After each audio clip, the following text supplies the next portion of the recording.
Eh bien, un ensemble absolument incroyable de résultats électoraux à travers l'Angleterre cette semaine, et je vais décomposer à quel point c'est vraiment extraordinaire en passant en revue tous les principaux résultats dans ce pays.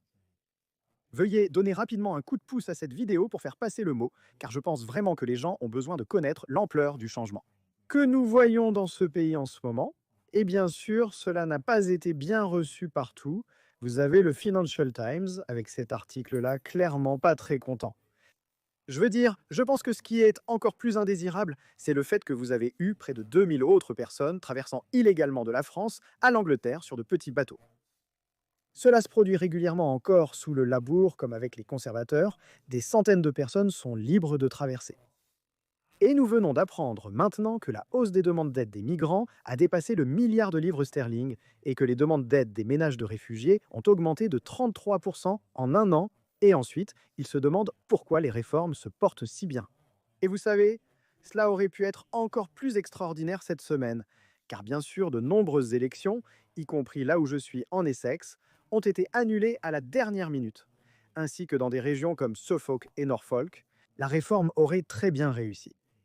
Même avec les élections qui ont eu lieu, ce que nous avons vu est extraordinaire. La réforme va à près de 700 conseillers ici, près de 700 sièges.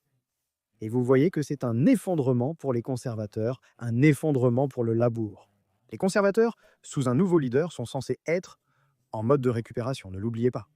Je veux dire, ils sont en déclin terminal absolu, ils feront bien sûr ce qu'ils font de mieux bientôt, qui est d'avoir un autre débat interne et un concours de leadership, mais leur crédibilité est en miettes. Et vous remarquerez que tous les discours de pacte et d'accord viennent tous du côté conservateur et non du côté réformiste. Et regardez juste ceci pour voir pourquoi dans l'est de Yorkshire, en Hollande, une autre élection de maire avec une victoire de la réforme, il réforme maintenant le maire en Luke Campbell. Regardez juste ce qui s'est passé dans le Kent. Après près de 30 ans de majorité conservatrice, vous avez vu, les conservateurs perdent 57 sièges et la réforme gagnait 57 sièges à l'ouest de Northamptonshire, la réforme passant de nulle part à un raz-de-marée de 42 sièges, les conservateurs perdant 35 sièges. Doncaster, de nulle part, à 37 sièges pour la réforme. Le Labour a décimé les conservateurs jusqu'à 6 sièges. Cornouailles, réformé de nulle part pour devenir le plus grand parti, 28 sièges. Les conservateurs également décimés par les libéraux démocrates là-bas, en baisse de 40. Lincolnshire, les conservateurs encore en baisse de 40. Selon la tendance actuelle, le Parti conservateur devrait se remettre de sa défaite aux dernières élections générales. N'est-ce pas? Non, il reste en déclin malgré avoir reformé le plus grand parti là-bas. 49 Lancashire, regardez simplement cela. Lancashire a réformé 53 sièges, Derbyshire 42 sièges. Les conservateurs en baisse de 33, le Labour en baisse de 11.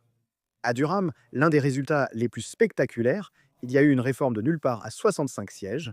Et regardez simplement le nombre de travaillistes, là-bas en baisse de 38 sièges à 4. Maintenant, qu'est-ce que cela signifie en termes de prochaines élections générales?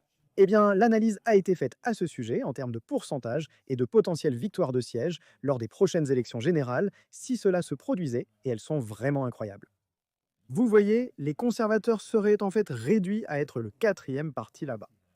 Quand les gens parlent d'un gouvernement réformé et de Nigel Farage potentiellement en tant que Premier ministre, la raison pour laquelle cela est clairement crédible et dont on parle, et je dirais maintenant que c'est en fait assez probable, c'est quand vous regardez à ces parts de vote national projetées prises en compte pour ce que cela signifierait en termes de nombre de sièges. Et vous pouvez voir ici, si vous traduisez ce que nous avons vu, la réforme gagnerait 376 députés.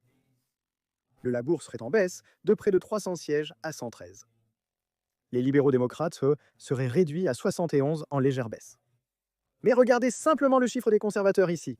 Les conservateurs seraient réduits à seulement 12 députés, une douzaine de députés, et tout ce qu'ils auraient laissé sur la base de ces chiffres. Ils perdraient 109 sièges, et vous regarderiez une majorité de réforme de 100 sièges.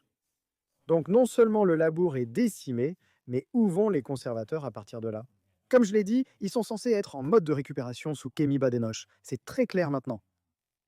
Dans les élections que nous avons vues cette semaine, si vous votez conservateur, vous obtenez le Labour. La crédibilité des conservateurs est en miettes. Les gens se tournent vers la réforme en nombre record. Et ce que nous avons vu cette semaine à travers l'Angleterre est vraiment extraordinaire.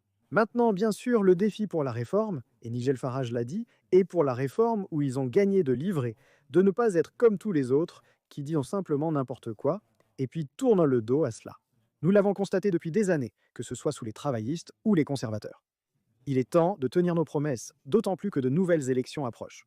L'année prochaine, en termes de Parlement écossais et du Parlement gallois, à parler potentiellement non seulement d'une grande percée en Écosse, mais aussi au Pays de Galles. Que peut-être la réforme peut effectivement remporter les élections du Parlement gallois à la majorité absolue. Donc les défis de la réforme pour continuer l'élan. Le Labour panique clairement à Keir Starmer a clairement brisé la promesse du gang. Vous savez, cela a juste été exposé comme une farce complète et totale. Et quant aux conservateurs, en ce qui me concerne, ils peuvent dire ce qu'ils veulent, qui diable les croirait, étant donné leur horrible bilan au gouvernement lorsqu'ils ont eu la chance de mettre en œuvre des changements. Partagez vos réflexions sur ce sujet dans les commentaires. N'oubliez pas de liker cette vidéo pour faire passer le message.